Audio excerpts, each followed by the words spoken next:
Bueno, muy buenos días a todos nuestros estudiantes, nuestras estudiantes del curso de la práctica 2, educación parvularia. Queremos saludar y agradecer la presencia de las tres panelistas que nos acompañan hoy día. Contarles que estamos en el primer conversatorio que lleva por título Énfasis en las bases curriculares de la educación parvularia desde los centros educativos Reggio Emilia, Montessori y Picler. Primero, contarles que lamentablemente no vamos a poder tener ningún representante, ninguna representante de Montessori por razones de fuerza mayor, ¿ya? Pero tenemos una excelente exponente de lo que es la filosofía Picler, que es Katy Quintana Yáñez, ya les voy a contar quién es ella, y tenemos por otra parte dos maravillosas representantes del trabajo de Reggio Emilia, que son Marcela Suárez Letelier y Francisca Ventura.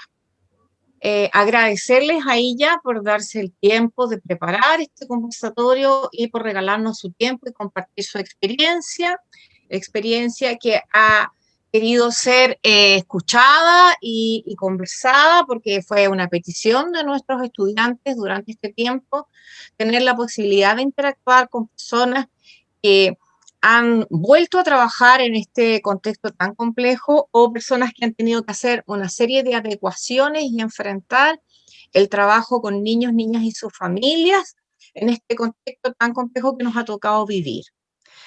Les comentaba yo a nuestras panelistas que este conversatorio surge de la necesidad de ustedes de poder profundizar en esto, ya que hemos estado trabajando fuertemente en lo que es el conocimiento de las bases curriculares para la educación parvularia, los principales nudos críticos que se levantan al tratar de implementarlas, como también una aproximación al marco para la buena enseñanza en la educación parvularia y que han estado trabajando en el análisis de algunas clases de educación parvularia considerando este marco que yo ya les mencionaba. Entonces, vamos a hacer lo siguiente. Yo voy a presentar ahora a cada una de las invitadas que tenemos y luego cada una de ellas va a presentar durante un tiempo máximo de 20 minutos con la filosofía y el trabajo y el nudo crítico, y en algún caso nos van a contar también cómo ha sido este retorno, a qué se han enfrentado, y luego vamos a abrir un tiempo de preguntas para que ustedes libremente puedan ir haciendo preguntas para aclarar, profundizar o conocer algún aspecto de su particular interés. Pero el énfasis va a estar siempre puesto en cómo han ellas podido seguir trabajando en el marco de las bases curriculares y, valga la redundancia, este marco para la buena enseñanza, siendo fieles a la filosofía de base que está en cada una de las instituciones en las que ellas trabajan. Entonces ahora les voy a presentar a Catherine Quintanilla Yáñez para que haga así con su mano. Hola. Catherine es educadora diferencial en deficiencia mental de nuestra institución, ¿ya? Es candidata a magíster en educación, currículum e innovación pedagógica. Catherine, entre el año 2001 y 2008, trabajó en proyectos de integración comunal en Melipilla, con escuelas rurales, niños y niñas desde pre-kinder a octavo. Y en paralelo también, entre el año 2006 y 2016, trabajó en salud mental infantil a través de talleres de psicomotricidad en jardines infantiles de la comuna de San Joaquín. Y también desde el año 2008, ahí mismo en la sala de atención temprana de Chile Crece Contigo, de la misma comuna, atendiendo bebés, niños y niñas hasta 5 años, desde el enfoque de la psicomotricidad, la atención temprana y la pedagogía Picler. En paralelo a esto, también comenzó a realizar capacitaciones para el Ministerio de Salud en torno al desarrollo infantil temprano para profesionales de Chile Crece Contigo. Y entre el 2012 y 2018, trabajó en la Fundación Educación Cristo Joven, elaborando el modelo curricular autodeterminado con un equipo técnico de la Fundación, y capacitando y supervisando a los equipos de los jardines en la aplicación de este modelo inspirado en la pedagogía Waldorf y Picler, que tiene como base los principios del juego, la inclusión, el buen trato e interculturalidad. Desde el año 2014 comenzó a realizar capacitaciones para la Junji con distintas consultoras IoTech y continúa hasta la fecha en esta tarea con foco en cuidados de alta calidad, juego, desarrollo motor autónomo, inclusión, planificación y evaluación. Desde el 2018 asesoró el Jardín Infantil de la Corporación Municipal de Melipilla y desde el 2019 a la fecha ha realizado capacitaciones y asesorías en la sala al equipo de la unidad de neonatología del Hospital San José, y esta es nuestra querida Katy, que es la fundadora y presidenta de la Red Pigler Nuestra América y también de la Red Pigler en Chile, ¿ya? Así que Katy tiene una vasta experiencia. No hemos mencionado que Catherine también ha hecho clases en el Departamento de Educación Diferencial.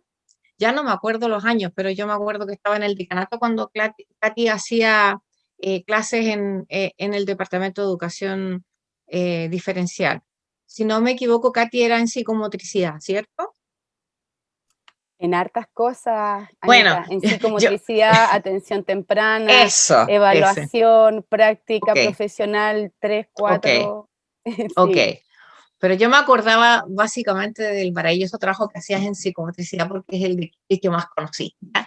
Pero está bien. Katy, un gusto verte de nuevo después de unos años que han pasado y agradecerte. Voy a presentar ahora a Marcela Suárez Letelier.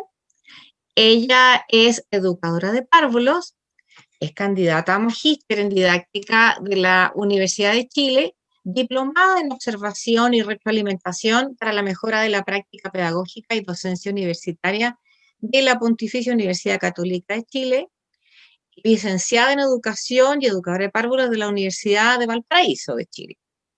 También es profesora y supervisora de práctica de la Facultad de Educación de la Pontificia Universidad Católica de Chile y es docente en temas relacionados con la expresión infantil, estética y lenguajes artísticos. Colabora en la formación continua en instituciones del sector público en educación inicial y actualmente es presidenta de la Fundación Red Solare Chile, parte de la Red Solare Latinoamérica, y se vincula a Reio Children International Network. Así que muchas gracias por estar con nosotros, Marcela. Estoy bien, ¿cierto? Porque ya les cambio hasta los nombres. Sí, Marcela Suárez. Y querer compartir tu experiencia, tu visión. En el caso de Marcela, ella le hemos pedido que enfatice también en qué es la filosofía Reggio Emilia, ¿ya? Y también tenemos con nosotros a Francisca Ventura. Francisca Ventura es educadora de párvulos de la Universidad Finisterrae, tiene posgrado en la Dirección de Arte en la Escuela Universitaria de Diseño e Ingeniería de Barcelona, también es de diseñadora gráfica. Pero Francisca es la directora del Jardín La Madriguera, que sigue también la filosofía Reggio Emilia, ¿ya? Ha tenido pasantías en la Universidad de Harvard, también tiene ella un curso de especialización en yoga infantil, tiene formación en mindfulness infantil, ¿ya? Tiene un diploma en estrategias de investigación en el aula desde un enfoque sociocrítico en la Universidad Privada Peruano-Alemana SAC, dice. Ha formado parte del grupo de estudio Una mirada de cerca, la Casa Amarilla, en una universidad privada peruana también alemana SAC, en Lima, y ha formado parte del módulo El rol de atelierista, los múltiples lenguajes expresivos en Buenos Aires, y forma parte del grupo de estudio en Reggio Emilia de la Red Solare en Italia, ¿ya? Así que le agradecemos también a Francisca su generosidad y tiempo por venir a compartir cómo ha sido este trabajo con estas bases curriculares en esta filosofía en estos tiempos de pandemia y cómo el jardín ya retomó sus actividades, cómo ha sido este retorno, a qué se han enfrentado, qué tipo de adecuaciones y experiencias han tenido. Y básicamente es eso. Les agradezco. Entonces partimos con Katy, después seguimos con Marcela Suárez y después con Francisca Ventura. Eh, yo les voy a pedir que traten de circunscribirse a los minutos que están acordados y que si cuando les falten 5 minutos, yo les avise, no les diga, te van quedando 5 minutos para que podamos escucharlas a las 3 y después tener algunas rondas de preguntas, ¿ya? Siendo las 10, entonces, le damos la palabra a Katy. Muchas gracias, Anita. Muchas gracias a Verónica también por la invitación que me hizo para estar presente hoy. La verdad es que me siento muy en familia con la UMCE porque es mi casa de estudio y siempre es grato volver cuando me invitan, así que muchas gracias por esta invitación. Quería partir por ahí, ¿no? Que es muy rico sentirse como tan cómoda con gente con la que ya llevamos tanto tiempo conociéndonos y trabajando y compartiendo ideales, ¿no? De lo que es la educación y el desarrollo del ser humano en esta etapa tan sensible que nos toca, ¿cierto? Que es la niñez temprana. Así que yo también quería agradecerle a mis colegas que están acá, educadoras, de lo que seamos, porque de párvulo, diferenciales, finalmente todas y todos estamos mirando cómo poder colaborar, favorecer, ayudar, fortalecer un ser humano distinto, ¿verdad? Y, y desde la pedagogía Pikler, esa es una visión central. ¿Qué tipo de ser humano queremos educar? La primera pregunta, y yo diría junto con, voy a hacer un melange, un poquito me voy a permitir, porque como tenemos poco tiempo y hay que sintetizar en vez de ir bases curriculares y por cada uno de los elementos, voy a hacer una síntesis desde Pikler en donde voy a ir metiendo los elementos de las bases y para que lleguemos a la práctica después, ¿ya?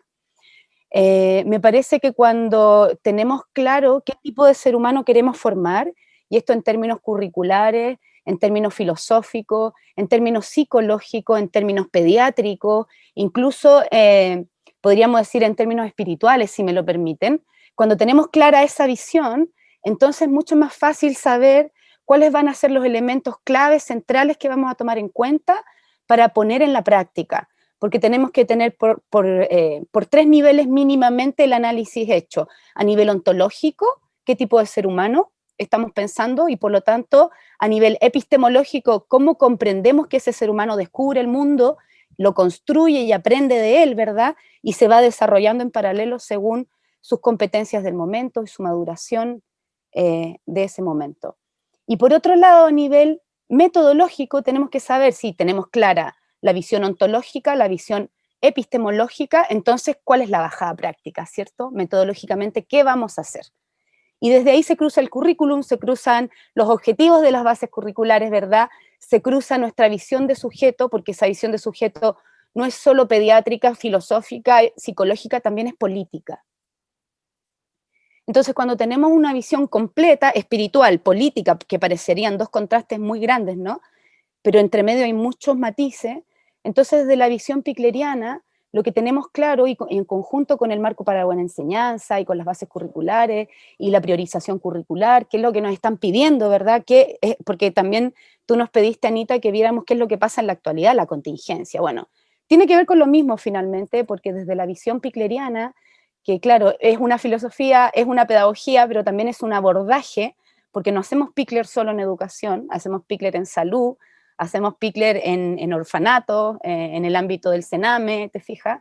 Entonces, escapa a lo educativo solamente, y las maestras del Instituto Loxi, donde yo me he formado, que eso no lo mencioné, pero mi formación ha sido en Hungría, en el Instituto Pikler Loxi, que es la única institución que imparte esta formación en el mundo.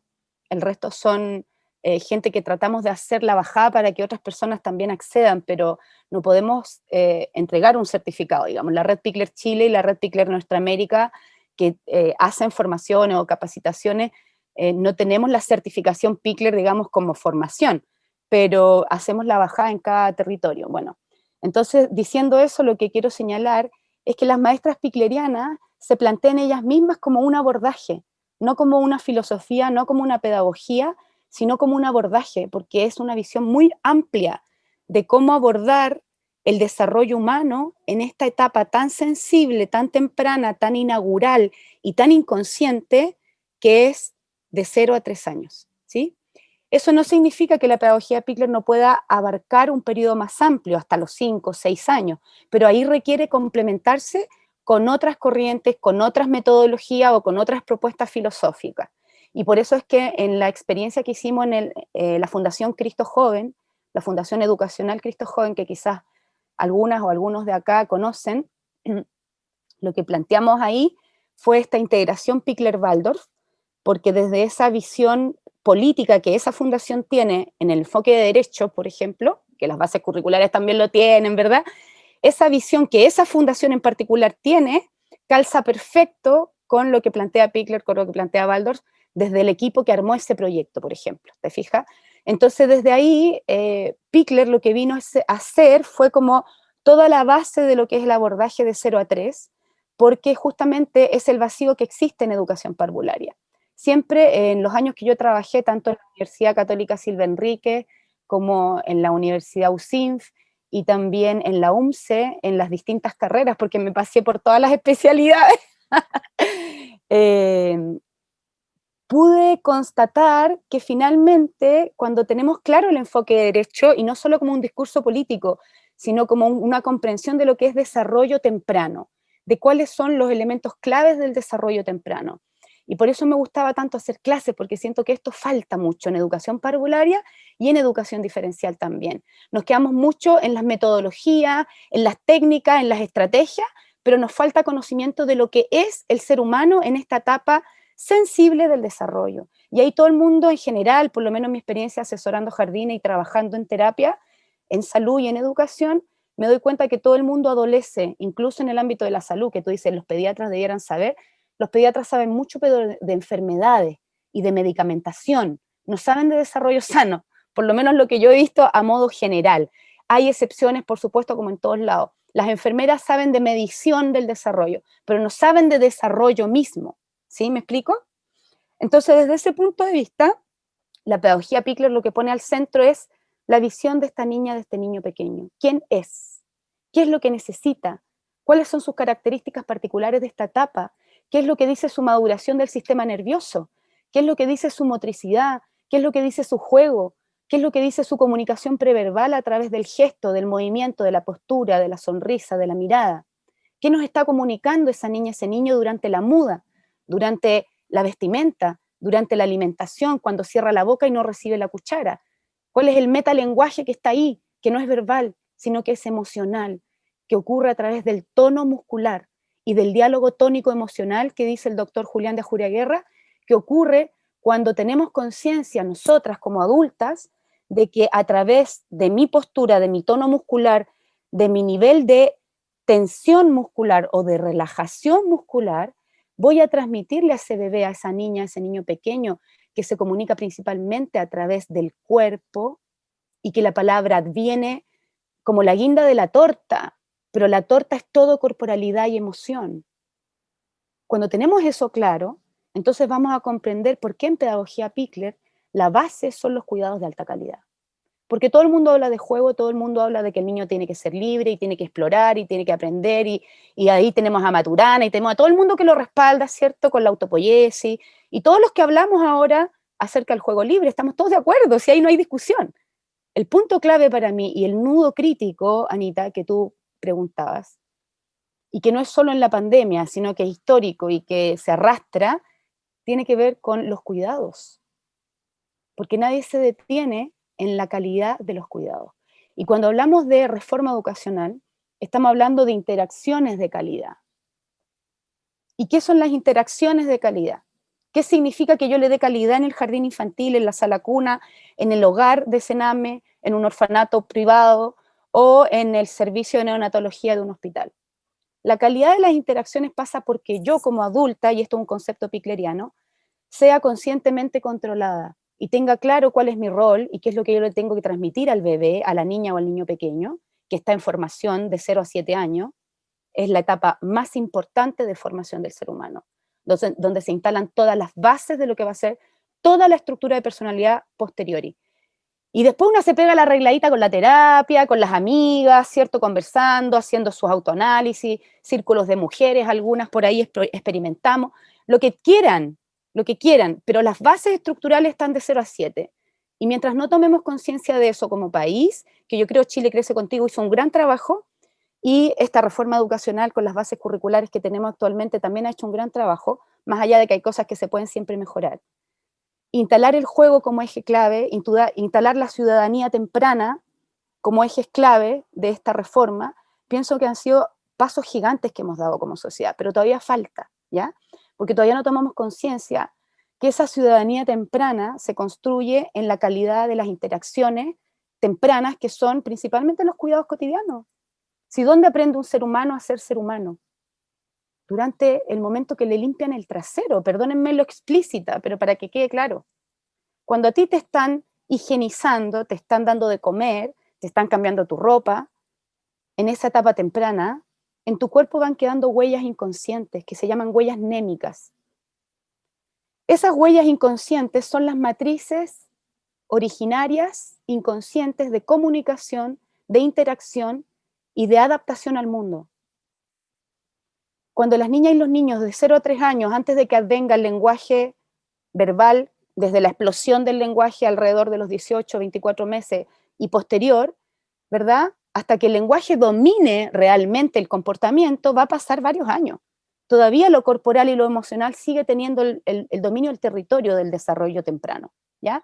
De 0 a 3 años, lo que principalmente gobierna en el comportamiento infantil es su impulso corpóreo emocional, lo que siente, lo que vive a nivel emocional y lo manifiesta. Y lo manifiesta a través de la motricidad, a través del juego y a través de las interacciones en los cuidados cotidianos. Y si eso lo tenemos claro desde Pickler, que son los 3 pilares, ¿cierto? La motricidad autónoma, el juego libre y los cuidados cotidianos de alta calidad. Y si lo cruzamos con nuestro ámbito curricular, vemos que la calidad en los cuidados es la calidad de las interacciones, ¿cierto?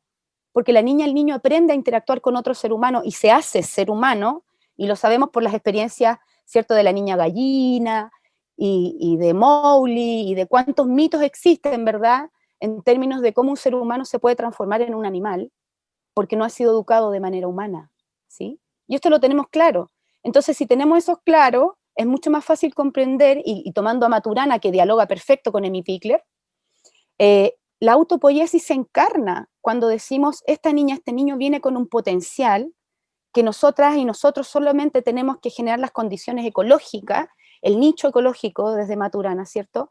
Y eso Pickler lo sabe crear perfectamente, el nicho ecológico, en donde este ser vivo pueda ser autopoiético, pueda manifestar lo que es en esencia a través de la mediación, básicamente, del material, de los espacios, a través del juego libre y la motricidad, pero básicamente para que eso ocurra, para que el niño y la niña tengan ganas de salir al mundo, de emerger, de mostrarse, a través del juego y a través de la motricidad, es fundamental que se sienta segura, seguro de sí mismo, y eso ocurre solamente a través de cuidados cotidianos de alta calidad.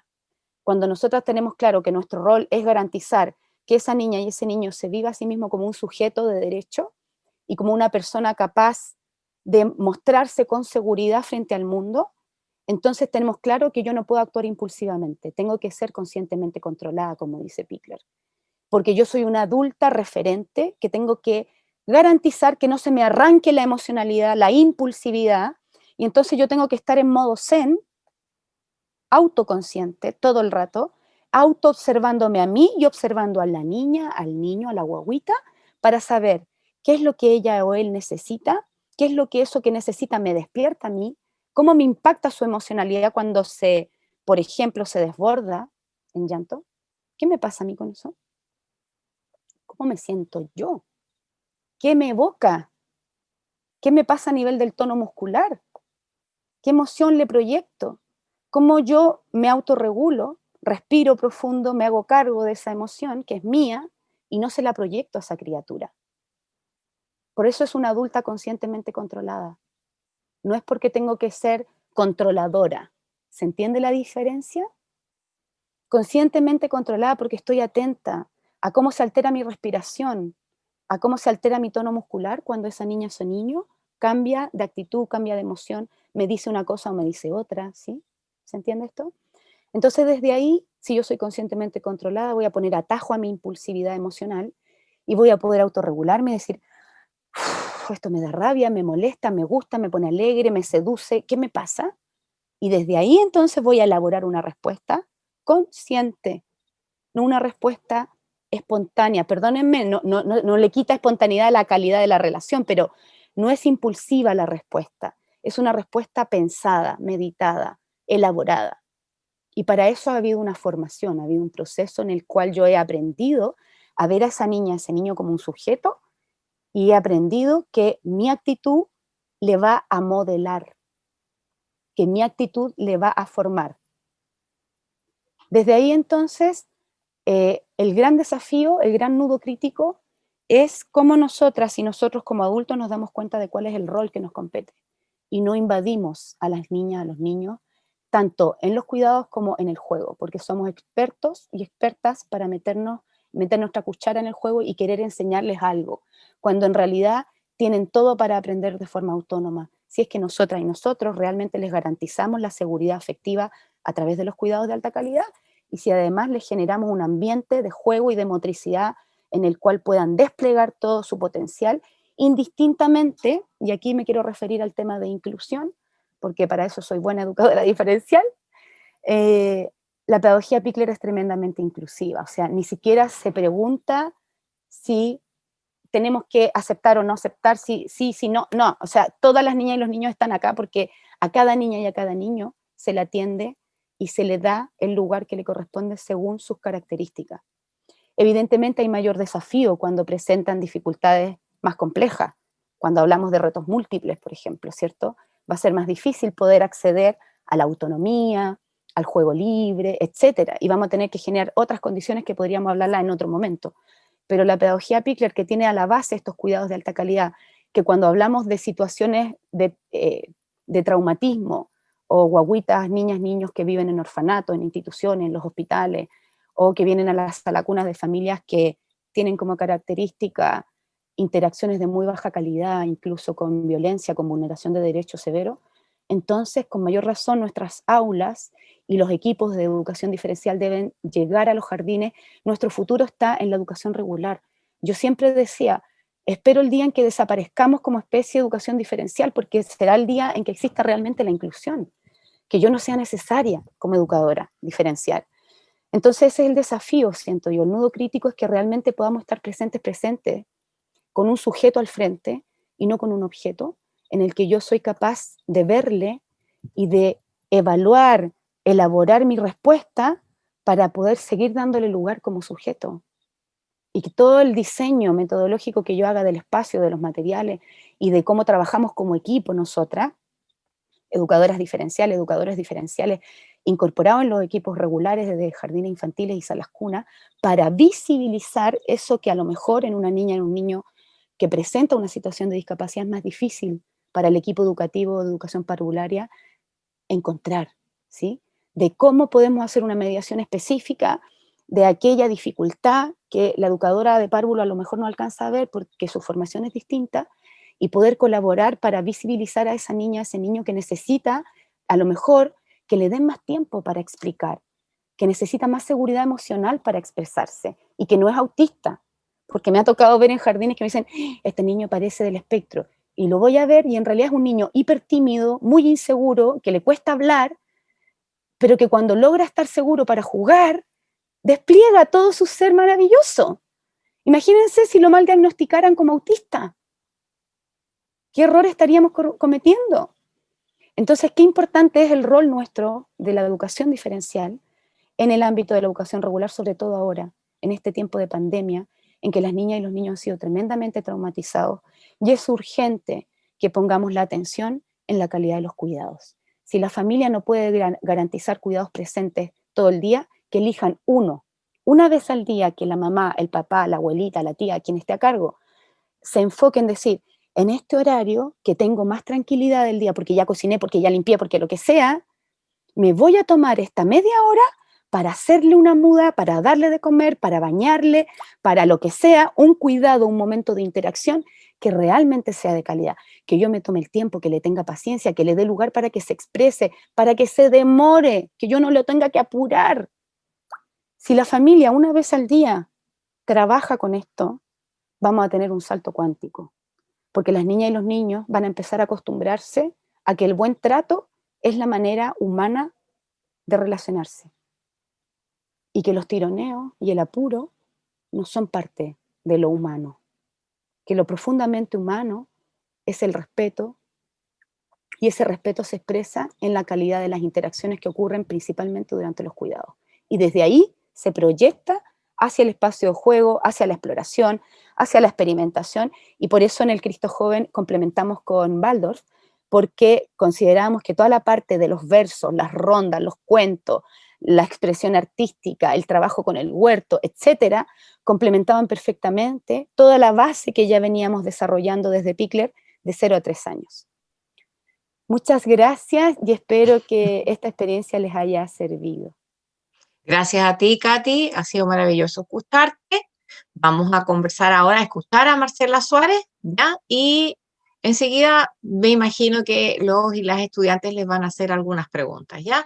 Marcela, y enseguida le damos después el tiempo a Francisca. Yo te aviso igual, Marcela, así te hago cuando te queden 5 minutos, ¿ya? Muchas gracias. Gracias. Me encantó, Katy. Qué dialógico, como la continuidad del lenguaje también, ¿no? Como inaugurar ahí la conversación. Me quedan resonando muchas ideas, ¿no? Como muchos planteamientos y también toda esa vocación, ¿no? Toda esa energía que tú dispones en tu palabra, en los tiempos, en los silencios, en la entonación, al referirte a los niños, las niñas, ¿no? Y su espacio, este espacio vivo que ofrecemos, ¿no? Y disponemos porque es su derecho.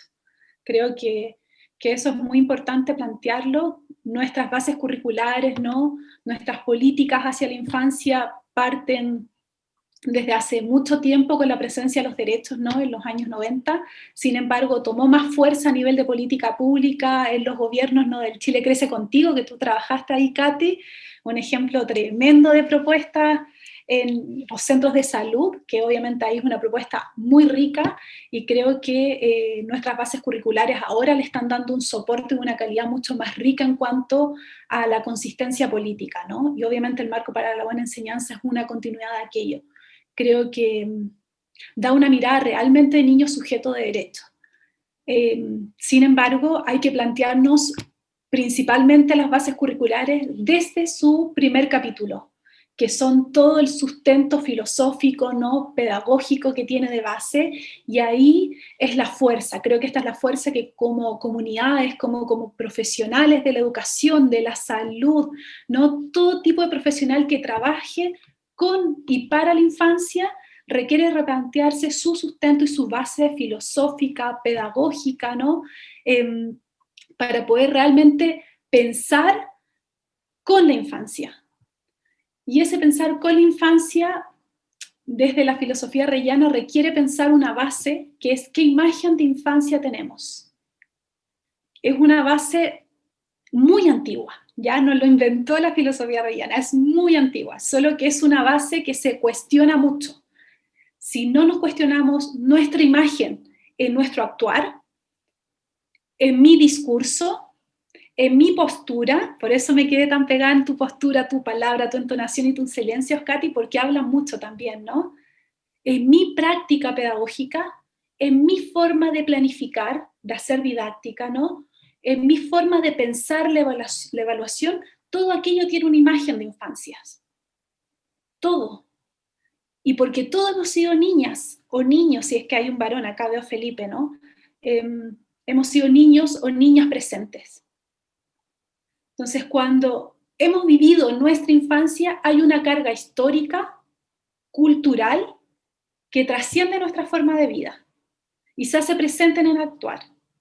Por eso Katy decía la conciencia.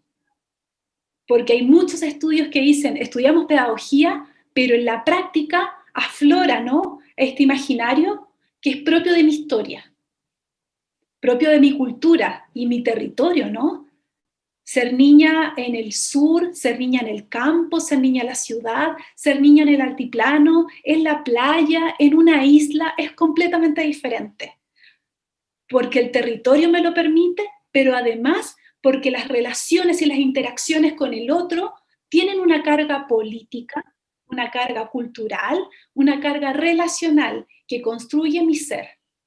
Y eso es muy propio de la filosofía, cuestionarnos esa imagen de infancias, que en todos los proyectos educativos aparecen como visión o misión implícitamente, pero nunca hay una declaración filosófica de tu imagen. Muy pocos proyectos lo hablan, lo estipulan y lo plantean, y se lo cuestionan en el diario vivir. Y eso es muy interesante desde todos estos planteamientos, porque Katy nos hablaba implícitamente de su imagen. Y estoy segura de lo que conozco de Katy, que he conocido con ella, ¿no? La pedagogía Pickler, el enfoque con toda esa fuerza, y la escucho con mucha pasión, ¿no? Tiene una postura muy clara.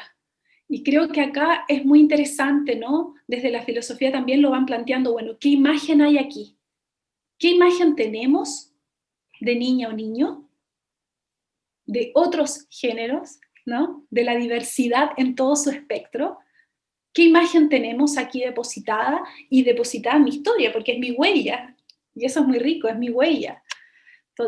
Entonces creo que desde aquí viene la base del planteamiento de la filosofía, que es bueno plantearlo, cuestionarlo. Hay muchas formas de cuestionarse, muchas formas de hacerla ver. Y bueno, y aquí en este sentido es muy interesante porque esta propuesta nace en la filosofía reyana posguerra, bueno, como muchos de los planteamientos que se están conversando en este momento, y nace en un momento que en el norte de Italia, en la ciudad de Reggio Emilia, fue devastada completamente porque era una ciudad socialista. Entonces obviamente estaba botada completa y todas las mujeres se juntaron, ¿no?, a poder crear un espacio donde se pueda vivir desde la ciudadanía, donde nunca más se someta al poder autoritario frente a la comunidad. Entonces es una base realmente maravillosa, porque tú dices, no quiero vivir este sometimiento, no quiero que me traten de esta forma, quiero tener voz y voto sin importar en la condición que haya vivido. Ser agricultor, ser madre de una familia, no quiero vivir una guerra nunca más. Entonces una energía, un impulso, un espíritu maravilloso. Y crearon con restos una primera escuela, solo mujeres, porque no había muchos hombres, muchos habían fallecido, ¿no? Y con eso crearon, con ese primer espíritu de evitar el sometimiento, ¿no? El significado del poder que ejerce sobre el otro, una nueva propuesta, y de ahí aparece Loris Malaguzzi, que es uno de los precursores de la filosofía, un pedagogo, un periodista, artista también, ¿no?, con mucho cuestionamiento, y empezó a crear, ¿no?, junto a esta comunidad, un proyecto educativo. Las bases son muchas, las bases fundamentales, ¿no?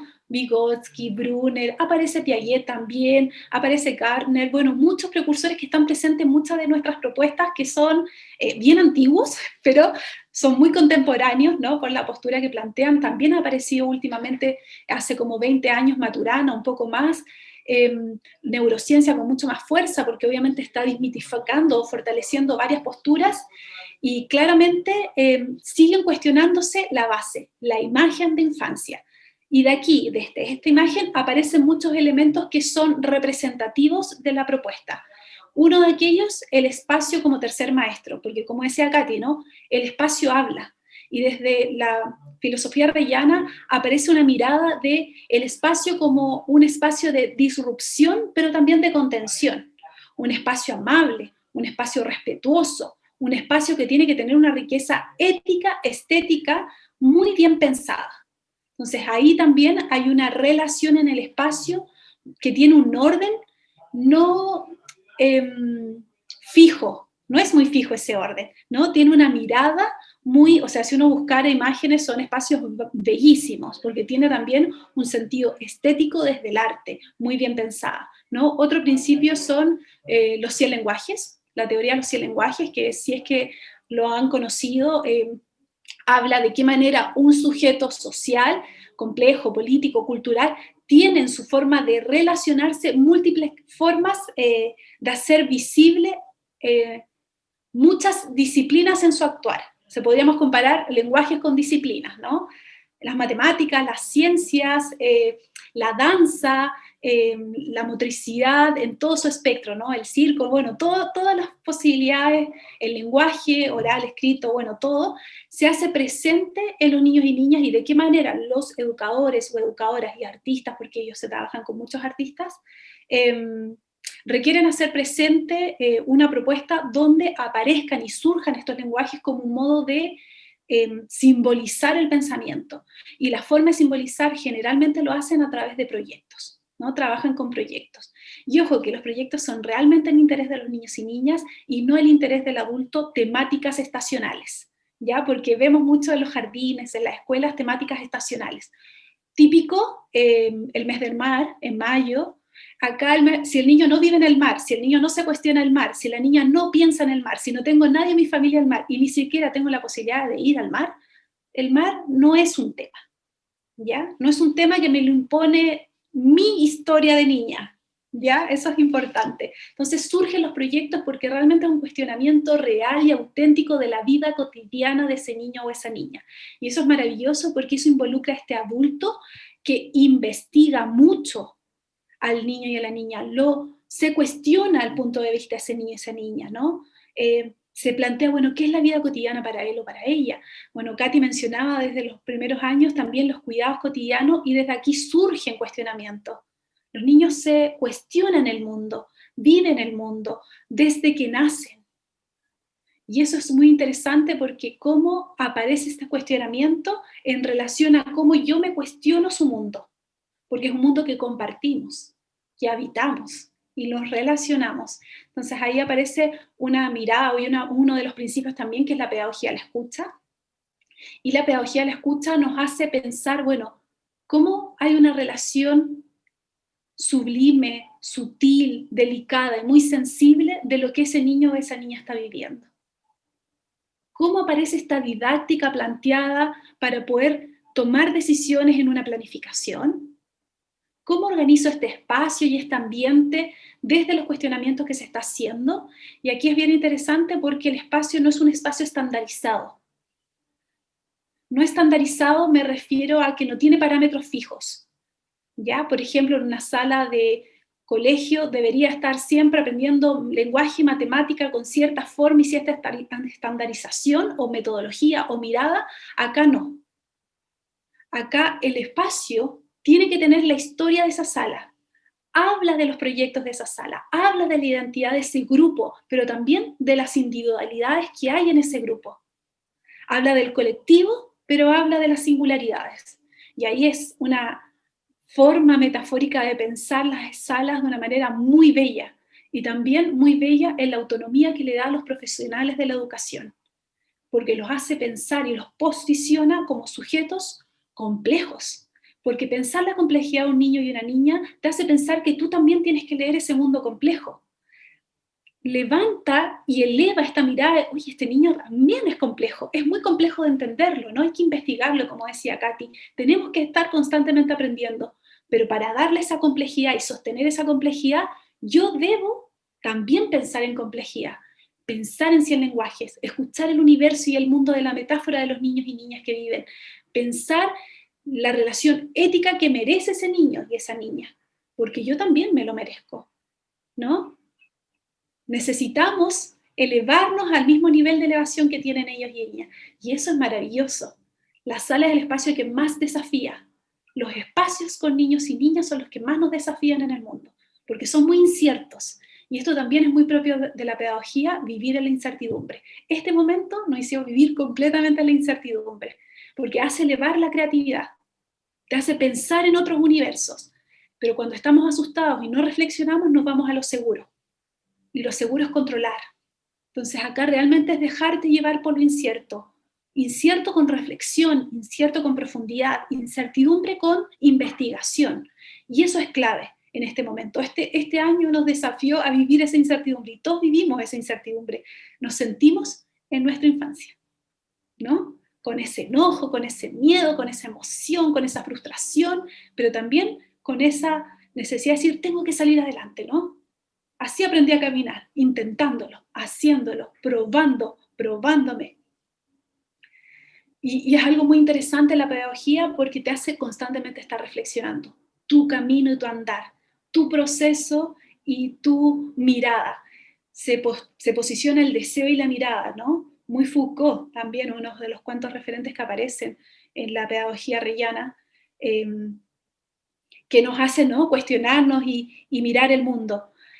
Otro de los principios que también quiero mencionar, porque aparecen con mucha fuerza, que lo dije, el espacio como tercer maestro, aparecen las bases curriculares, creo que hay que desarrollarlo muy bien, está muy escueto el desarrollo, porque requiere mucha consistencia, que Katy también mencionó varias propuestas, y otro es la documentación pedagógica, ya que las bases hablan de una evaluación auténtica. Evaluar auténticamente la filosofía reyana como propuesta es la documentación pedagógica, que en este contexto es muy complejo, ¿no? Porque obviamente estábamos acostumbrados en sala, los profesionales, a hacerlo nosotros.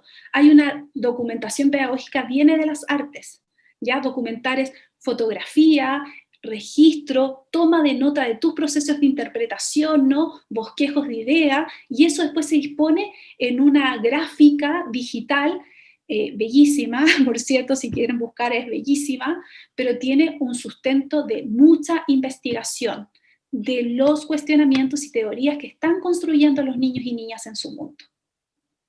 Hay algunas muy simples, pero tienen un trasfondo con mucha fuerza, donde se hace visible el pensamiento de los niños y niñas a través de múltiples lenguajes, pero también se defiende esta idea de un niño complejo y se hace presente en toda la comunidad, ¿no? Del cómo aprende, se podría decir, porque es una bajada muy simple, pero a veces uno podría decir, acá no está aprendiendo nada. No, no, no, acá hay una imagen muy fuerte de infancia presente.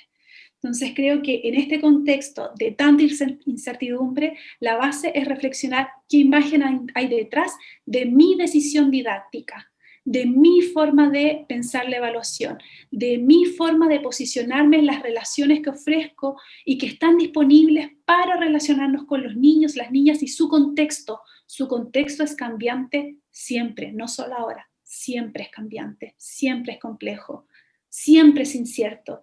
Y acá nos hace vivir en esta incertidumbre que nos da mucha emoción, que nos revuelve la guata, nos da miedo, pero requiero también el sostenerme de la comunidad. La comunidad son mis colegas, ¿no? Profesionales, pero también son las familias, ¿no? Para sostener a un niño y una niña necesitamos todo un mundo, ¿no? Un mundo gigante, un mundo perfectamente pensado, que todos nos abrazamos y nos sostenemos para que este niño y esta niña se sienta sostenido y también nos sostengamos junto a ellos. Entonces, bueno, la invitación es a seguir leyendo, ¿no? A seguir investigando, seguir sosteniéndonos entre todas y todos. Muchas gracias, Marcela. Le vamos a dar ahora entonces la palabra a Francisca Ventura. Yo te aviso igual, Franci, cuando te queden 5 minutos. Muchas gracias. Adelante. Bueno, gracias por la invitación. También decirle que me ha hecho mucho sentido lo que dice Marcela, lo que habló Katy, que no la conocía, pero que también creo que está muy relacionado con lo que hacemos diariamente. Y voy a tratar yo más de contarle cómo esos conceptos que contó Marcela de la filosofía los fuimos un poco poniendo en práctica. La madriguera no cerró realmente nunca con esto de la pandemia. Tuvimos un proceso sostenido con 45 familias hasta la época, hasta octubre, donde pudimos abrir presencialmente y se sumaron, ya, voy a decir. Entonces un poco lo que nos pasó a nosotros es esta invitación a salir de la caja, proceso creativo full con el equipo, porque nada de lo que ya hacíamos nos iba a funcionar hoy. Además, otro lineamiento que nosotros no somos muy amigos de las pantallas como canal de relación. Si usamos la tecnología, la luz, muchas cosas de la tecnología, pero no las pantallas. Entonces fue, a ver, vamos a investigar, antes de convencernos nosotros que íbamos a proponer, teníamos que, como dicen, nosotros estar convencidas de que podía ser una oportunidad de aprendizaje y de acompañar a los niños en este proceso y a la familia. Entonces, en ese aspecto dijimos, bueno, cómo la tecnología se vuelve un lenguaje simbólico más y se pone al servicio de los aprendizajes integrales del niño, dándole una oportunidad de amplificar y expresarnos también a través de el lenguaje.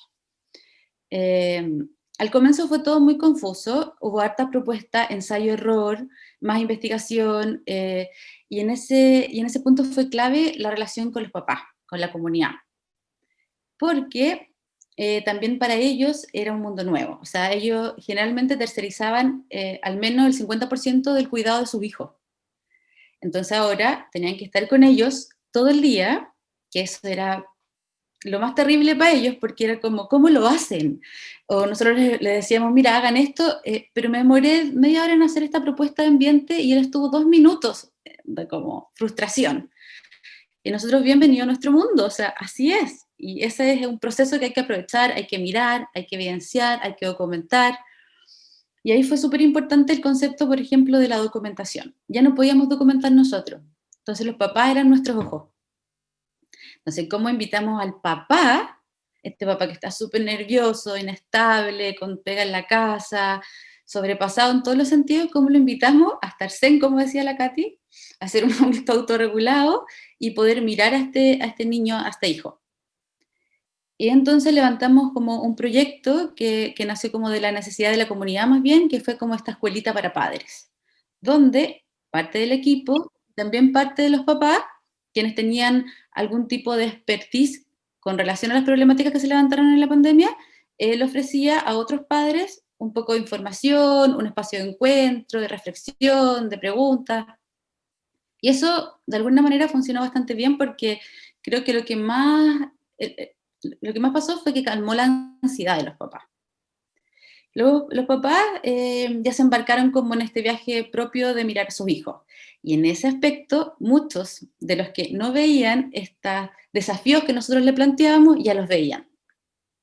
O sea, por ejemplo, había un niño que creíamos que tenía algún tipo de desorden de integración sensorial, pero no lo teníamos claro, le invitamos como a ver a algún especialista para que nos diera como herramienta o más información cómo llevar ese desafío. Esta mamá decía, no, yo era igual, no pasa nada, pero con él un mes en la casa, ya al tiro nos pidió algún referente o alguna persona que lo pudiese mirar o estrategias como para poder llevar esos desafíos, pero antes no las veía, entonces yo creo que fue una oportunidad gigante en ese aspecto para los niños, los papás pudieron verlo, muchos de ellos. Bueno, nosotros empezamos una búsqueda un poco en ver qué lenguajes, bueno, no somos un espacio basado en la alfabetización, no es nuestro objetivo principal, entonces en ese aspecto se despliegan 100 otros lenguajes que podemos utilizar. Entonces decíamos, bueno, ¿cómo lo hacemos a través de la pantalla? Y en ese aspecto el rol de la telerista fue fundamental, porque ella manejaba, es una artista que está dentro del aula, entonces ella manejaba muchos más lenguajes tecnológicos que podía poner al servicio de los niños, y hacer de estas asambleas, por ejemplo, diarias, un espacio súper dinámico, y realmente de visibilización y de escucha del niño. Bueno, y es así como también fuimos un poco compartiendo con otros lugares, otros jardines, otras estrategias, y finalmente eso nos llevó a sostener este grupo de familias y llevó también a la familia a poder darle continuidad a los procesos de aprendizaje de los niños. Con el equipo educativo, como decía, alguien dijo que la incertidumbre como que te moviliza de alguna manera y a uno lo controlado lo mantiene más seguro. En ese aspecto el equipo mostró ser altamente creativo, altamente resiliente, y creo que tiene que ver sobre todo con lo que hablaban las dos exponentes anteriores, con la visión del niño. Lo que más le preocupaba a ella era poder realizar este acompañamiento.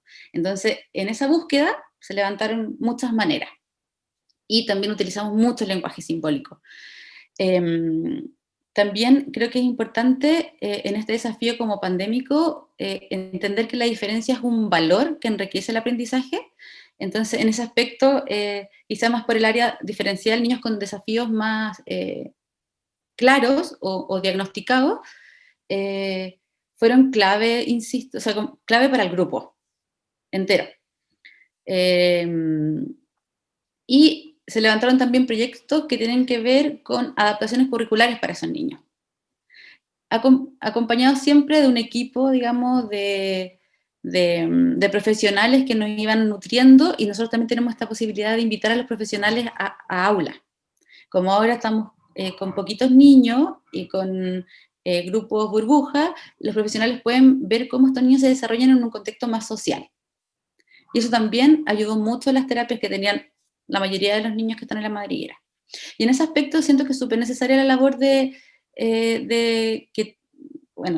educador diferencial, pero creo que todos los equipos deberían tenerlo, porque si bien en esta filosofía uno visibiliza más al niño a través de la documentación, porque no es estandarizada, porque permite visibilizar más el proceso que el producto final, digamos, de los resultados finales. Las educadoras se dan cuenta de muchas cosas, pero nos faltan estrategias, de repente, como estrategias más específicas. O sea, seguro que los educadores diferenciales manejan mucho más información con respecto a estos desafíos que nosotros. Entonces, si bien nosotros ahora no tenemos una educadora diferencial en el equipo, siempre nos obliga a estar trabajando con equipos desde afuera y mantener esa relación con la familia para ir todos como visibilizando lo mismo, yendo por el mismo lado.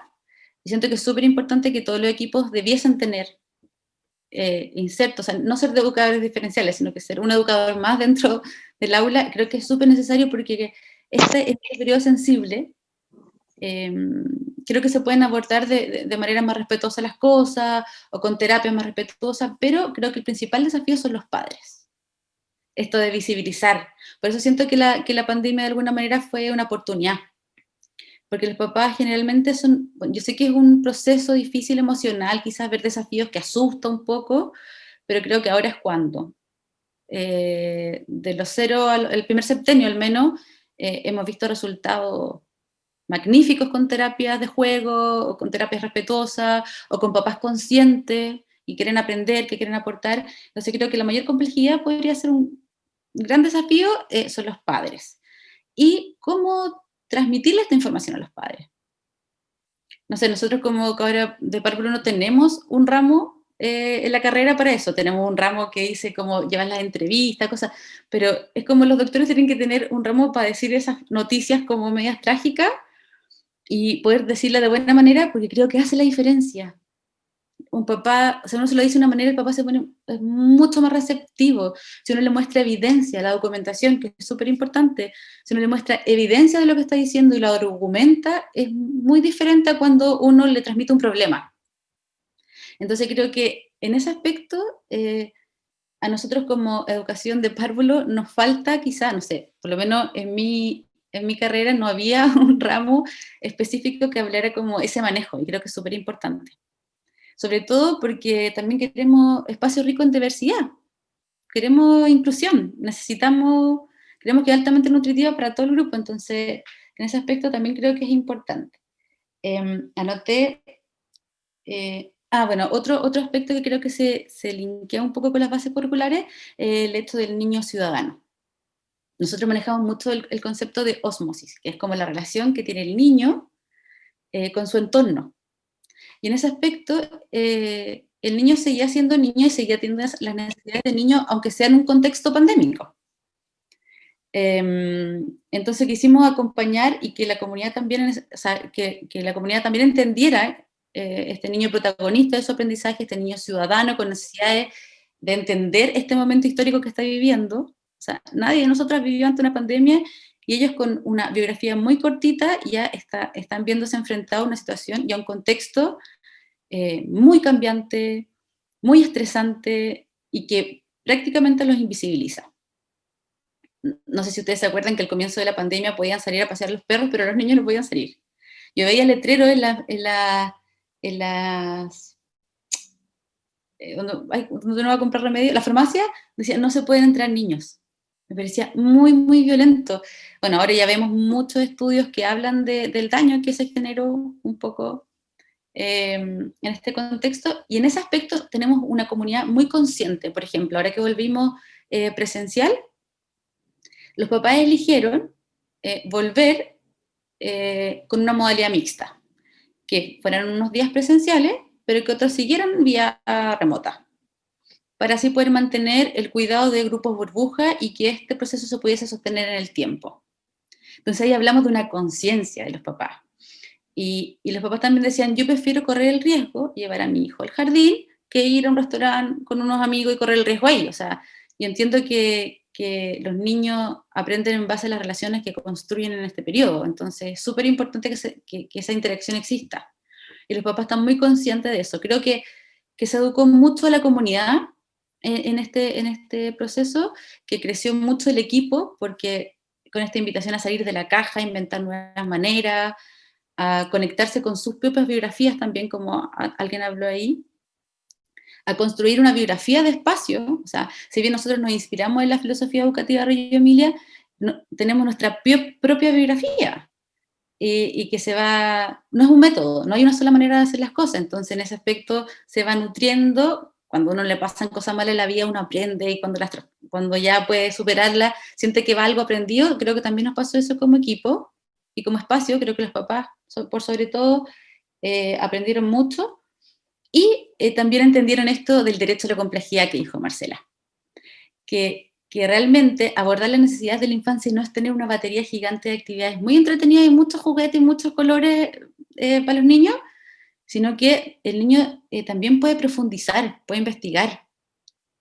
Y en ese aspecto fue clave este taller que hicimos nosotros con los papás del ambiente, el tercer maestro, que le enseñamos cómo en su propio espacio ellos pueden modelar el ambiente, quizás de repente con detalles, usando cosas de la cotidianidad, desde la casa, y podía invitar al niño a aprender, a investigar, a profundizar.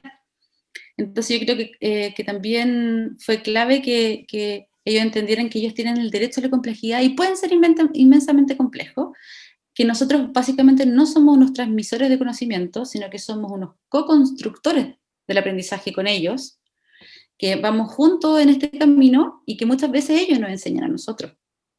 Vamos aprendiendo juntos. O sea, básicamente los papás pensaban que ellos tenían que dirigir una experiencia, una actividad, pero después se fueron dando cuenta que hacer juntos y aprender juntos era mucho más nutritivo. O sea, cuando ya se embarcaban en este viaje con ellos, ya después empezaban a producir mucho. O sea, como que, ellos nos mandaban fotos de la experiencia porque las necesitábamos para diseñar las próximas experiencias, un poco para ver cuáles eran los intereses y necesidades de los niños.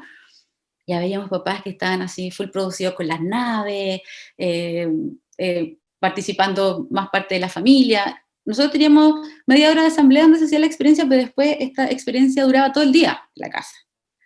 Entonces esa era un poco la investigación, o sea, la invitación.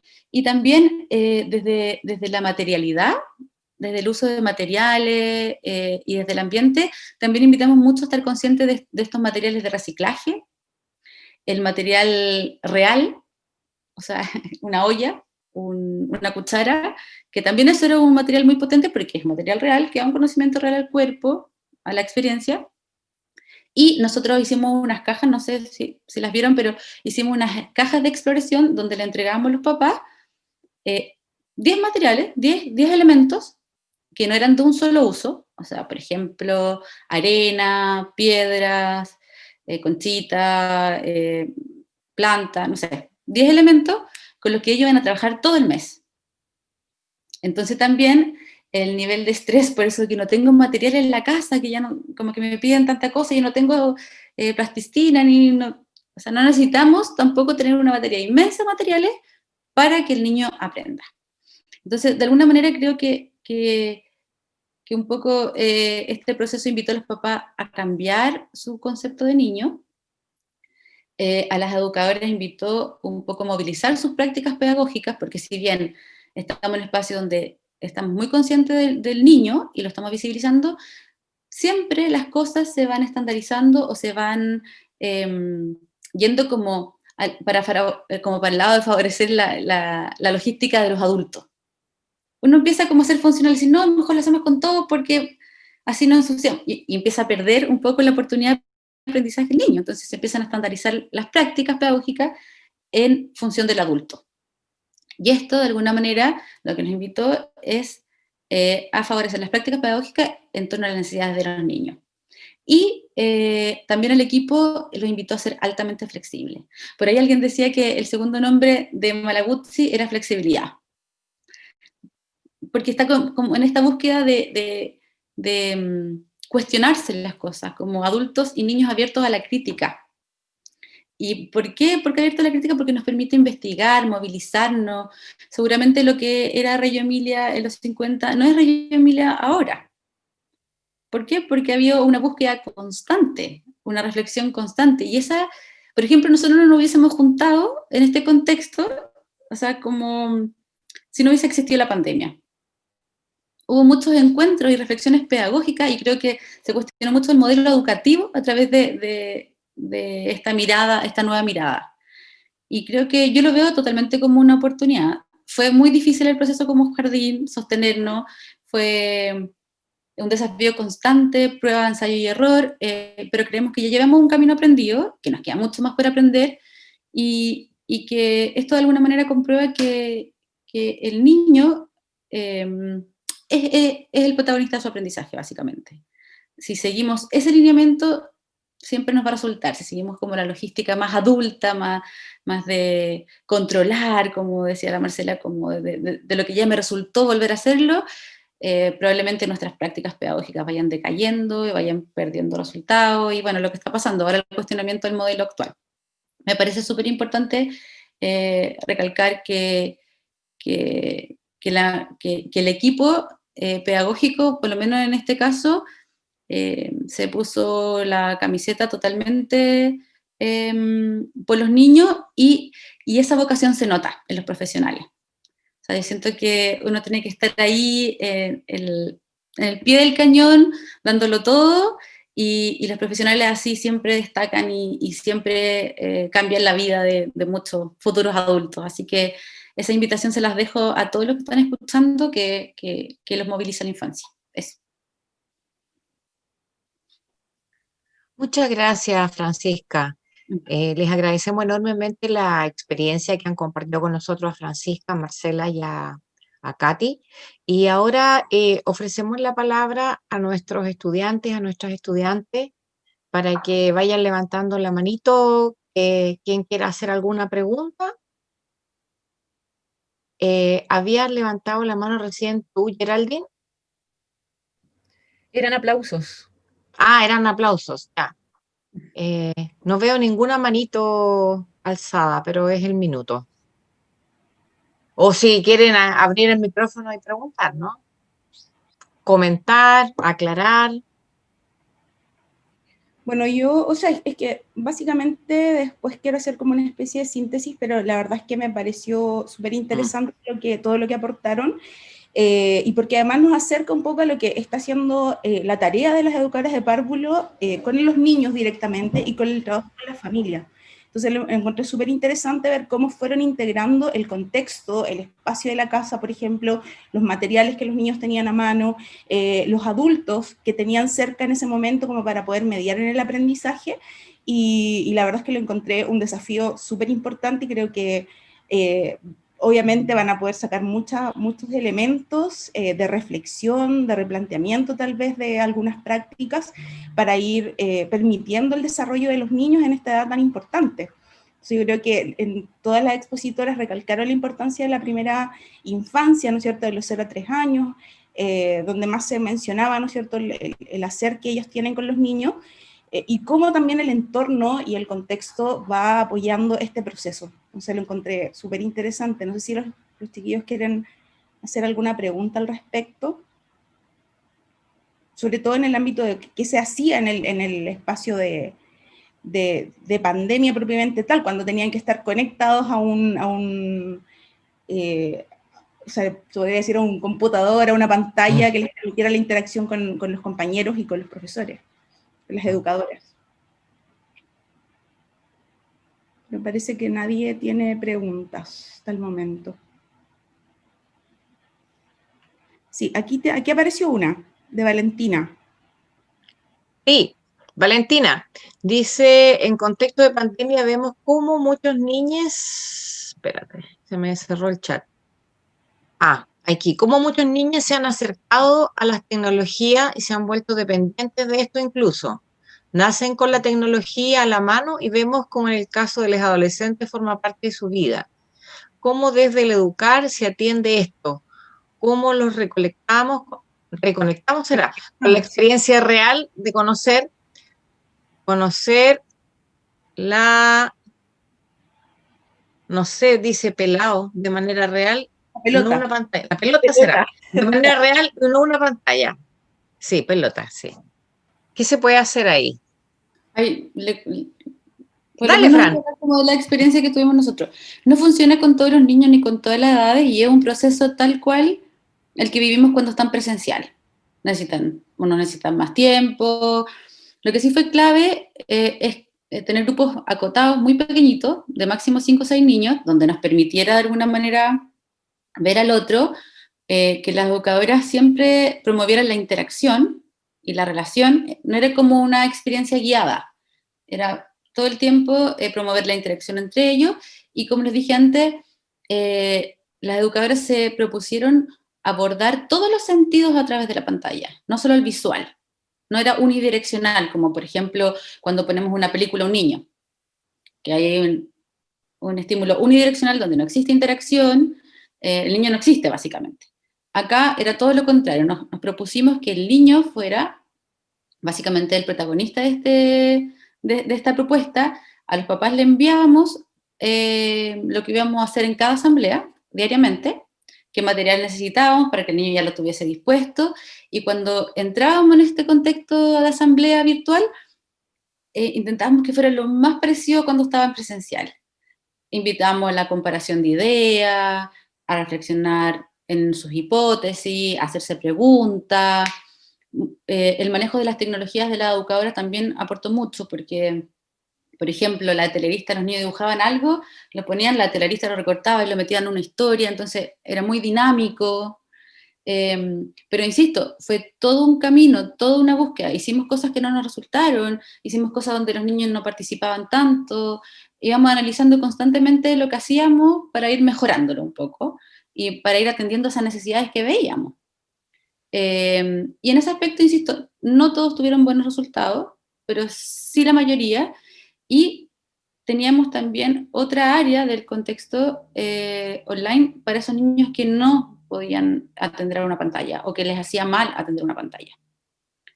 Mandábamos otras experiencias a casa en un PDF, auditivas, olfativas, que atendieran como de alguna manera a otro sentido.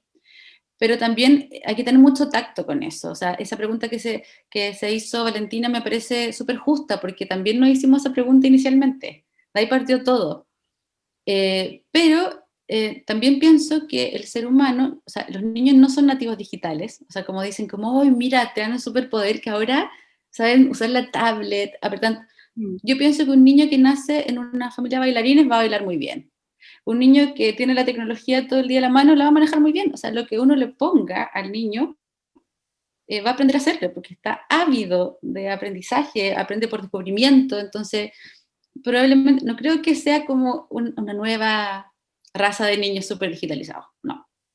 Creo que tienen mucha tecnología a la mano y por ende la manejan mejor, pero creo que hay que tener mucho tacto con el uso de las tecnologías. Y por eso hay que investigar constantemente, y hay que probar que resulta con alguno, que resulta con otro. Bueno, al menos esa fue nuestra experiencia, pero a ver, respondido a Valentina.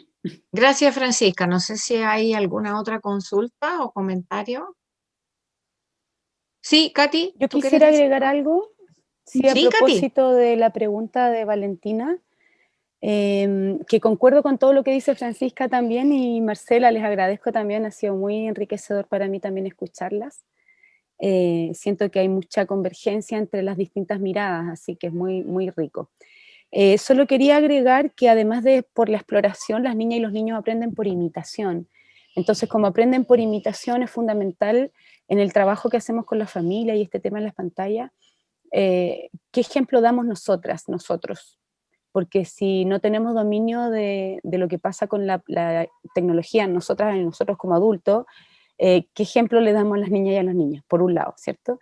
Y después, cuáles son las condiciones de cada niña y cada niño en el contexto socioeconómico y político en el que viven, porque sabemos que en esta época muchas niñas y niños no tuvieron acceso a pantalla, porque no tienen directamente celulares en sus casas, o hay uno para toda la familia, o distintas situaciones, y desde ese punto de vista es fundamental conocer la realidad de cada niña y de cada niño, su contexto, y situarle, tal como desde Reggio Emilia nos planteaba Marcela, ¿cierto? Como cada niña, cada niño tiene su situación particular que es cambiante, pero hay condiciones que son permanentes, ¿cierto? Y sabemos que la pobreza, la exclusión, el abuso, la vulneración de derechos, etcétera, son condiciones permanentes, y muchas veces en educación diferencial nos toca estar en muchos contextos. En nuestra carrera, nuestra universidad se caracteriza también por un sello social, y en ese sentido Creo que volver a lo cotidiano también es una estrategia importante para poder trabajar con las familias en este tiempo, de facilitar que las familias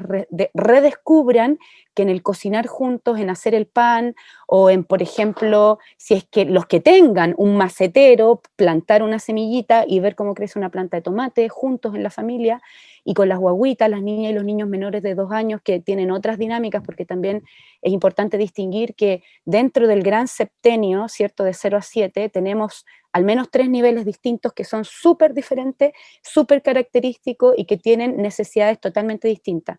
Hay cosas que son transversales, pero aquí tenemos por lo menos de 1 a 2, de 2 a 4 y de 4 a 6. O sea, es súper importante tener esa distinción clara, porque si no se tiende a homogeneizar, tal como decían las chiquillas, ¿cierto? Aquí hay una particularidad de cada niña, de cada niño y sus condiciones, y por lo tanto lo que vamos a recomendar en una familia para guaguitas de 0 a 2 es distinto que lo que vamos a hacer de 2 a 4 a 5 y de 5 a 7, por ejemplo. Entonces eso es importante siempre tenerlo en cuenta. Y volver a lo cotidiano significa redescubrir, rescatar los juegos tradicionales, las actividades familiares, si hay una abuelita que teje el trabajo con la lana, con el vellón, poder recuperar tradiciones ancestrales que de repente están perdidas, y en este tiempo una dice, oh, es verdad que mi mamá tejía, voy a comprar palillos, voy a comprar lana, ¿cachai? Yo me puse a tejerle un chaleco a mi hijo en pandemia. Entonces, yo siento que también es importante recurrir a los recursos que cada familia tiene, a las cualidades y a las posibilidades que cada familia puede dar en su contexto. Eso.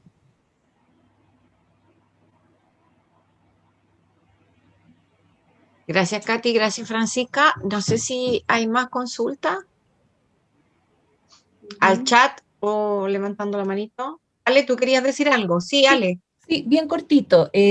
Bueno, ante todo agradecer a las compañeras que estuvieron presentes hoy y que nos entregan su experiencia, siempre necesaria, siempre necesaria. Me pareció súper interesante poder escuchar aspectos que si bien se pueden mover desde la teorización, con el énfasis que ponía la Katy, ¿no es cierto?, este sustento epistemológico que uno tiene que tener, porque hay ocasiones en las que uno piensa que es llegar y hacer, ¿no? Pero tienes que tener un piso, tienes que pararte desde algún lugar, y la emocionalidad con la que uno se vincula desde la epistemología que también te rodea, ¿no? Y bajo la cual te quieres posicionar, tiene que ver contigo, tiene que ver con cómo tú eres, cómo enfrentas algunas situaciones, y me pareció tremendamente valioso e interesante como la Katy, la Marcela y finalmente la Fran desde la experiencia concreta nos muestra, ¿no es cierto?, lo que se puede realizar en los espacios educativos. Creo que el desafío que nos planteó esta pandemia nos dejó en jaque, ¿no? Nos hizo reaccionar frente a lo que es la educación. Como dice la Katy, nosotros tenemos una formación bien especial, ¿no es cierto? Tenemos una relación con el contexto social vinculante desde que nos empezamos a formar en la UMCE, y eso hace una diferencia, ¿no?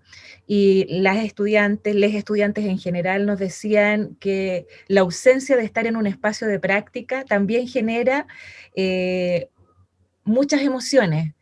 No conocimos niños reales, no estuvimos con niños reales, pero también se nos amplió hoy la visualización, o sea, tenemos siempre niños reales en distintos contextos, y vamos a tener que empezar a ver cómo nos relacionamos en estos espacios dificultuosos, ¿no es cierto?, para el profe que nos gusta estar ahí en el aula, o en espacios más cercanos donde nos podemos relacionar de manera más directa. Pero estas experiencias con este primer conversatorio que tenemos ya nos acercan. Solo quería invitarla, Fran no lo hizo, pero yo ahí copié su Instagram para que visiten y vean ahí todas las experiencias que ha hecho en ese centro. Y uno puede decir, es tan recara la metodología de Lorenz Malaguzzi, pues se vino a instalar aquí con Reggio Emilia, pero es caro.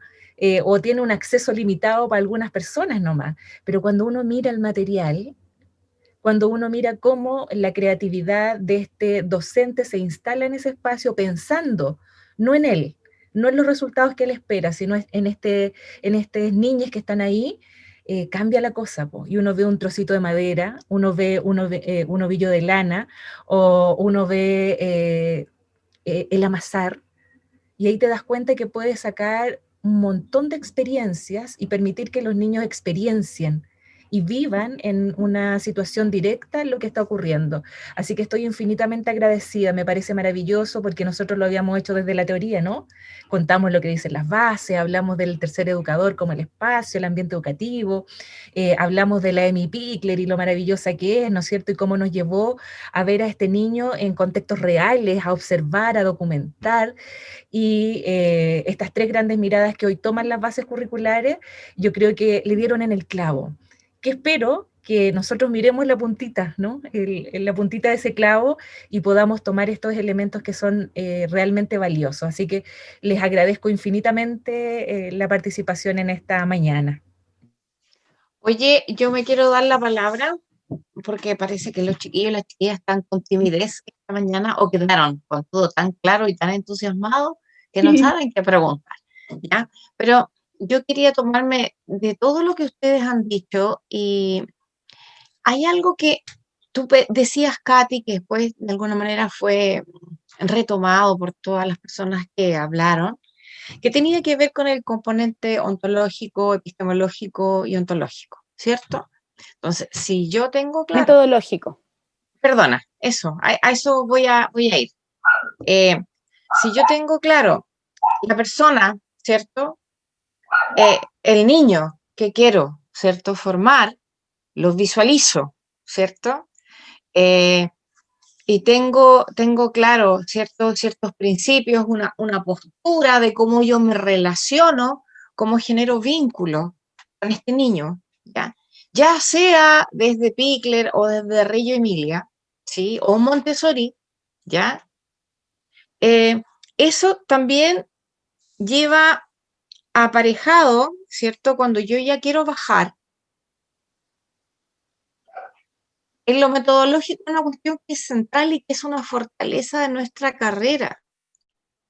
Y que yo lo pongo porque es algo que tienen que tener siempre presente como educadoras, como profesionales de la educación, que tiene que ver con tener una expertise en cómo el ser humano aprende, con independencia de edad y del contexto en el que se encuentra.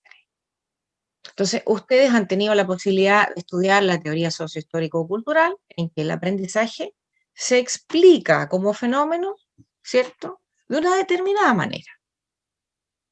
También han visto la teoría piagetana, en que el aprendizaje se explica como fenómeno de otra manera, que no necesariamente son contradictorias entre sí, se complementan, tienen algunas diferencias, pero no están desde una base en posturas distintas porque son dos enfoques constructivistas.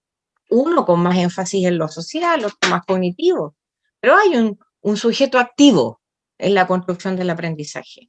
Y después estudian a Maturana, y Maturana es constructivista radical, por lo tanto ahí también hay un sujeto que construye activamente su aprendizaje.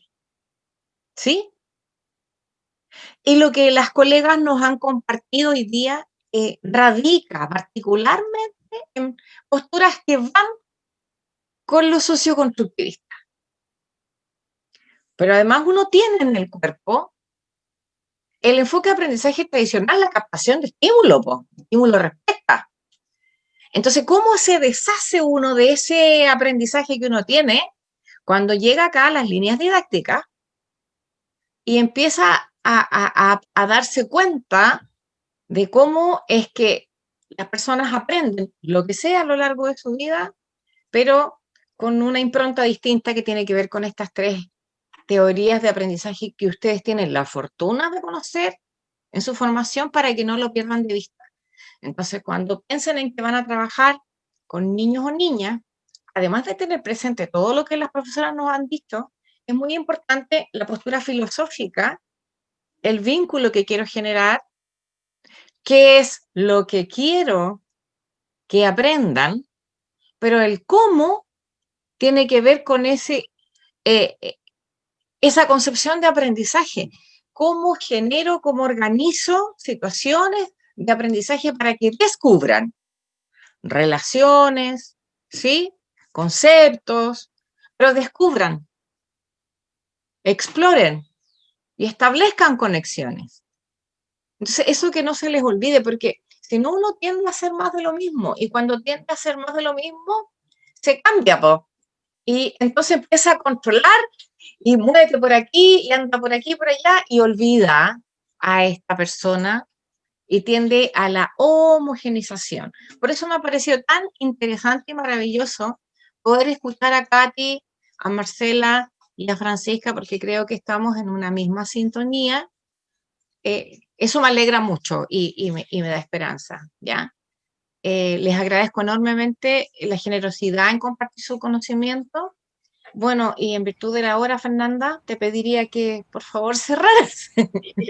Sabes que algo que quería señalar en relación a lo que nos contaron las expositoras es la importancia del imaginario que tenemos como de nuestra propia infancia, de nuestras propias vivencias. Y eso también se enlaza con el trabajo que ustedes realizaron, chiquillos, en relación al relato que hicieron, ¿no es cierto?, y a la lectura del texto referido a los imaginarios, porque es sumamente importante, como decían, ¿no es cierto?, las expositoras, cómo nosotros vivenciamos nuestra propia infancia y qué nos pasa con las conductas, con los haceres de los niños, con las emociones de los niños, y cómo nosotros vamos enfrentando esas situaciones que se pueden presentar en el aula o en este caso, ¿no es cierto?, a través de la pantalla, ¿no es cierto? ¿Qué sucede con nosotros de manera interna cuando vemos una conducta en un niño, por ejemplo, que a lo mejor puede ser emocionalmente intensa? ¿Ya? Y obviamente eso nos lleva a hacer cosas, y es muy importante revisar nuestras propias vivencias, nuestras propias experiencias de infancia, qué concepto tenemos de esa infancia, y poder de alguna manera ir viendo, ¿no es cierto?, cómo lo vamos a utilizar o qué aspectos podríamos cambiar o mejorar para poder trabajar con los niños y niñas. Entonces, yo creo que eso, además de todo lo que vimos en el ámbito teórico, y acá, ¿no es cierto?, nuestras expositoras nos mostraron perfectamente cómo se iba enlazando en el hacer con los niños, ¿no es cierto?, nos van entregando herramientas importantes para poder enfrentar el día de mañana el trabajo directo con ellos, ya sea desde el contexto virtual por una parte, como también desde lo presencial. Al igual que Anita, que Alejandro, ¿no es cierto?, les agradecemos el haber tenido la posibilidad de escucharlos, ¿no es cierto?, de poder habernos contado su experiencia, de poder nutrir nuestra asignatura, ¿no es cierto?, con este conversatorio, y les agradecemos básicamente el estar acá. Ya los estudiantes me imagino que van a poder revisar después con calma también nuevamente este conversatorio. Yo les voy a enviar ahí un documentito donde fui rescatando algunas ideas, ¿no es cierto?, claves que nos expusieron, y quedarían invitados para la próxima semana, ¿verdad?, los estudiantes. Y obviamente les vamos a hacer llegar la información correspondiente para que podamos continuar con estos conversatorios que nos van enriqueciendo nuestra formación. Hay una persona que está agradeciendo en el chat. Fernanda, no sé si lo quieres ver. Sí. Geraldine Donoso dice: gracias por la oportunidad. Creo que una de las frases más importantes para mí de hoy es cómo aprendemos a caminar, intentando. Definitivamente me quedaré pensando en ello. Como docente creo que es muy importante el intentar, probar otras cosas hasta lograr nuestro objetivo, algo que se muestra muy bien en sus experiencias, sobre todo en este contexto de pandemia. Así que muchas gracias. Gracias, Geraldine, por tu valoración de lo que acabamos de vivenciar en el conversatorio. Muchas gracias, chiquillos, por haber estado presentes. Vamos a subir, obviamente, el video para que todos puedan tener acceso, sobre todo aquellos que no pudieron conectarse el día de hoy. Muchas gracias. Ahí está la Fran con su bebé pequeñito. Un abrazo grande. Muchas gracias. Muchas gracias. Que estén bien. Chao. Nos vemos el próximo conversatorio. Que estén bien.